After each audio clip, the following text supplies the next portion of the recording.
आज हम शुरू करने वाले हैं गणित क्लास 12 अजय कुमार अग्रवाल द्वारा लिखित।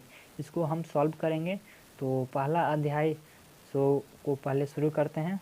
तो पहला आपका अध्याय है, चलिए देखिए। पहला अध्याय है अवयव, माफ़ कीजिएगा, पहला अध्याय है आपका शारीरिक, दूसरा है अवयव। जो बीजगणित का पहला अध्याय है शारीरिक। चलिए इसको पढ़ते हैं।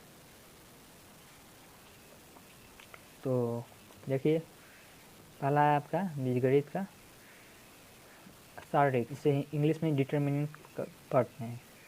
तो आपका पहला टॉपिक चलते हैं। तो शारीरिक को कैसे रिप्रेजेंट करते हैं? क्या होता है कि अवयव और शारीरिक, अवयव और शारीरिक दोनों एक दूसरे से रिलेट करते हैं। यानी एक दूसरे अवयव, अगर आप शारीरिक लेसन भी पढ़ेंगे तो उसमें अवयव जरूर देखने को मिल जाएगा। इसको अवयव का मैं एक चित्र बना रहा हूँ। देखिए, अवयव का एक मैं ग्राफ बना रहा हूँ।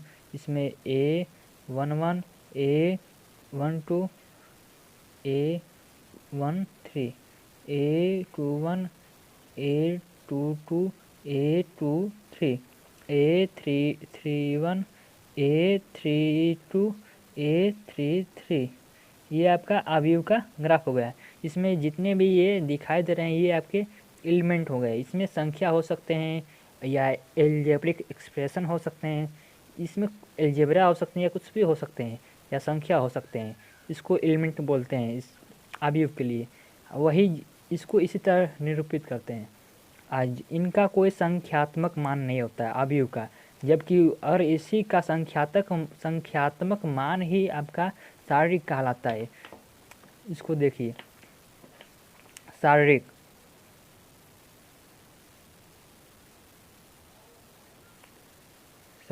है। इसको एक बार जैसे लाइन खींचते हैं, इनके अंदर एलिमेंट को रखते हैं। जो एलिमेंट का जो क्रम देख रहे हैं, क्रम के अनुसार ही इसको नंबर देते हैं। एक एक जो सबसे पहले लिखा जाएगा इसको एक एक नाम पुकारेंगे। जो दूसरे पे लिखा जाएगा एक दो, जो तीसरे पे लिखा जाएगा एक तीन। जो उसी तरह इसमें पहले पे ऐसा देखा जाता है, इस लाइन में दूसरे पे और इधर से पहले पे इसको लिखा जाएगा दो एक, दो दो, दो तीन। इसको तीन एक, तीन दो, तीन तीन। ये आपका शारीरिक हो गया। इसका एक निश्चित वैल्यू भी आता है। इसको कैसे सॉल्व करते हैं इसको हम आगे पढ़ेंगे। इसको समझिए, अवयव है, ये शारीरिक है। इसको हम सॉल्व करके कोई अंक में नहीं लिख सकते हैं। इसका कोई आंसर नहीं प्राप्त हो सकता है। इसको इसी तरह आंसर में भी इसी तरह लिखते हैं, जबकि शारीरिक में इसी तरह आंसर में नहीं लिखते हैं। इसका कोई निश्चित आंसर आता है। चलिए इसको कैसे सॉल्व करते हैं। ये कितने कोटि के होते हैं इसमें देखिए। कोटि और कोटि को समझिए। एक एक दो जो रिप्रेजेंट किया है, ये आयताकार हो सकता है या वर्गाकार हो सकता है अवयव में, जबकि ये शारीरिक हमेशा वर्गाकार होता है। यानी इसमें इसका कोटि हो गया 3×3, यानी तीन आपके पंक्ति होंगे, 1 2 3, और 3 स्तंभ होंगे, 1 2 3। इसको पंक्ति बोलते हैं इसे, और इसे स्तंभ बोलते हैं। क्लियर? और इसमें नंबरिंग उसी अनुसार किया जाता है। पंक्ति को पहले लिखा जाता है, एक इसका पंक्ति है, ये दूसरे के लिए लिखा गया है, ये तीसरे के लिए लिखा गया है। स्तंभ में बाद में लिखा जाता है। ये स्तंभ है ना, तो एक ये सबके लिए एक, दो सबके लिए दो, तीन सबके लिए तीन। ये पहले पंक्ति लिखा जाता है, फिर स्तंभ लिखा जाता है अवयव का। उसी तरह शारीरिक में वायु होता है, इसका कोटि भी 3×3 होगा। एक और बात की, अवयव का कोटि कुछ भी हो सकता है। आयताकार मैंने बोला ना अभी, तो ये भी हो सकता है। इसमें ए दो। क्लियर? इसका कोटि हो जाएगा। इसमें पंक्ति कितने हैं? एक। क्लियर? एक है, इसको ए बराबर लिखते हैं, एक है गए। और स्तंभ कितने हैं? 2, तो इसको लिखेंगे 1 इंटू 2, ये आपका कोटि हो गया। ये सारणी का भिन्न भिन्न हो सकते हैं, लेकिन जबकि सारणी अवयव का भिन्न भिन्न हो सकते हैं, जबकि सारणी का केवल वर्गाकार होता है। जितना स्तंभ रहेगा उतनी संख्या में कोटि रहेंगी। इसको कभी भी रहेगा तो 2 इंटू 2, 1 इंटू 1, 3 इंटू 3, 4 इंटू 4, ये सारणी की बात बता रहा हूँ। चलिए इसको कितने कोटि होते हैं, कोटि के 1 का सारणी लिखते हैं। कोटि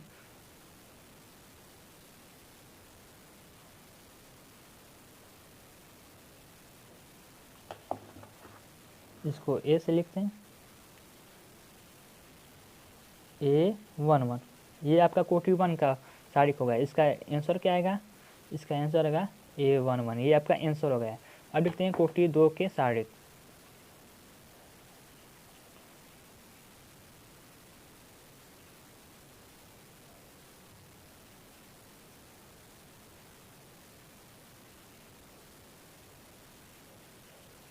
इसको देखिए, ये A बराबर हो गया, इसमें 2 कोटि रहेंगे, जबकि आपको पता है कि इसमें स्तंभ और पंक्ति दोनों बराबर होते हैं। इसमें 2 स्तंभ रहेंगे और 2 कोटि रहेंगे।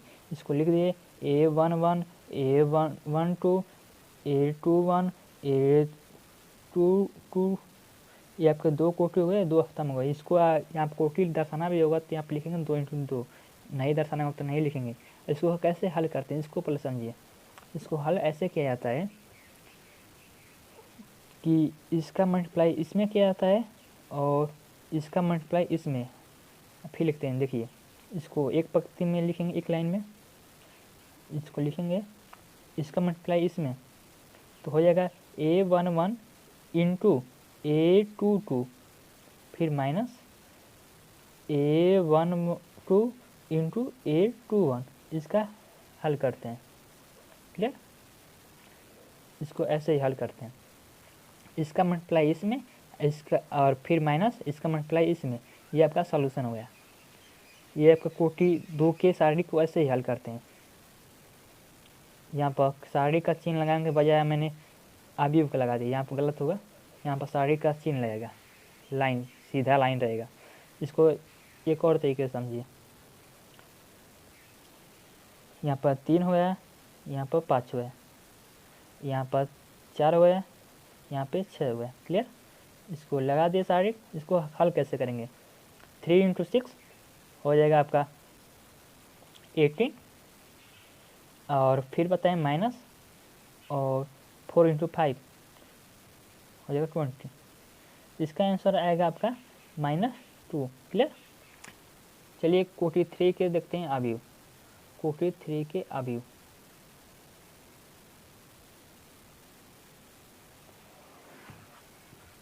चलिए देखते हैं कोटि 3 के सारणी।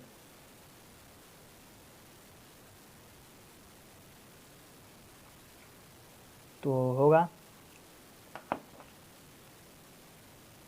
A बराबर, इसमें 3 स्तंभ और 3 पंक्ति लिखेंगे। चलिए तेजी से लिखते हैं,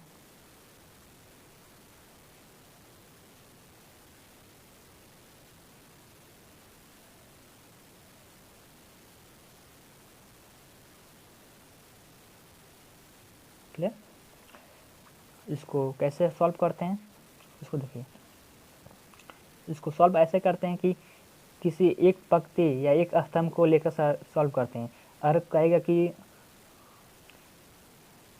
पंक्ति 1 से, पंक्ति के लिए लिखते हैं रो, तो रो पंक्ति 1 के अनुदिश सॉल्व कीजिए। तो पंक्ति 1 के अनुदिश यानी इसके पंक्ति 1 यही है, इसके अनुदिश हमें सॉल्व करना है। तो इसको पहले लिखते हैं पंक्ति 1 के अनुदिश के अनुदिश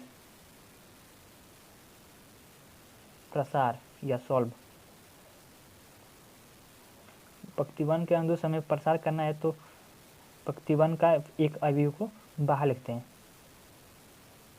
क्लियर। और उसके बाद जितना भी पंक्ति ए के लंबा जितने भी हैं इसको छोड़कर इस एलिमेंट को मल्टीपल करते हैं। देखिए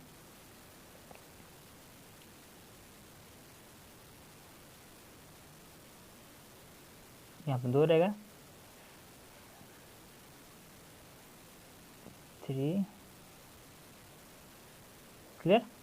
और फिर आप माइनस लगाएंगे, ये माइनस का रूल्स इस पर लागू होता है, plus minus plus minus plus minus plus minus plus, इस रूल्स पे ये साइन लगता है इसका।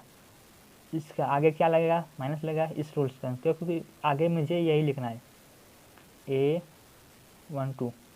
आइए जितने भी इसको छोड़ के जितने भी एलिमेंट्स बच रहे हैं सबको यहाँ पे लिख देते हैं। देखिए इसको छोड़कर जितने ये बच रहे हैं तो ये बच रहे हैं, रूबरू इसको लिख देते हैं।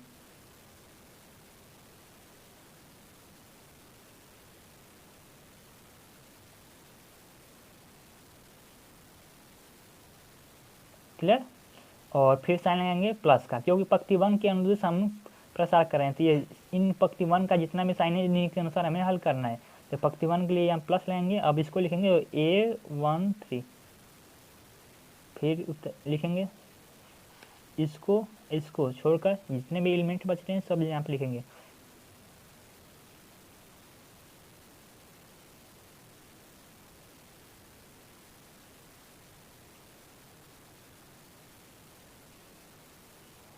क्लियर। तो ये पंक्ति 1 के अनुदेश मैंने प्रसार किया, इसको इसी तरह आप सॉल्व करेंगे। और फिर जितने भी ये बच रहे हैं इसको आप सॉल्व करेंगे। इसको आप जैसे 42 के अनुदेश आपने प्रसार किया उसी के अनुसार इसको प्रसार कर सकते हैं। तो इसको प्रसार करेंगे तो इसमें मल्टीप्लाई, फिर माइनस करके इसमें मल्टीप्लाई करके लिखते हैं। तो A22 minus into A33 minus A23 into A32, bracket लगा देंगे, फिर माइनस इसको लिखेंगे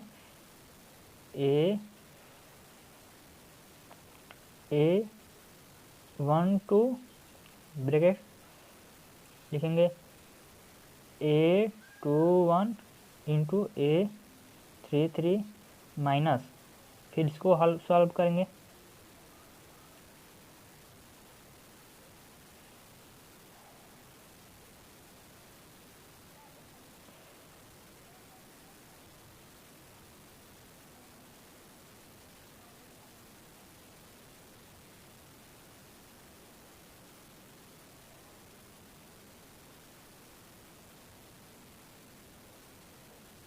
क्लियर।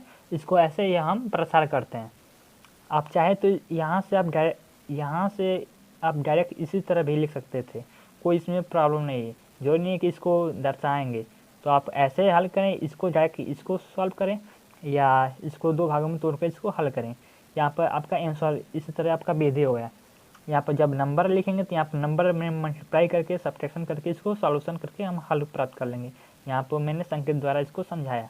यहाँ पर 2 3 है, तो क्लियर। ये सारे 3 के प्रसार हुए।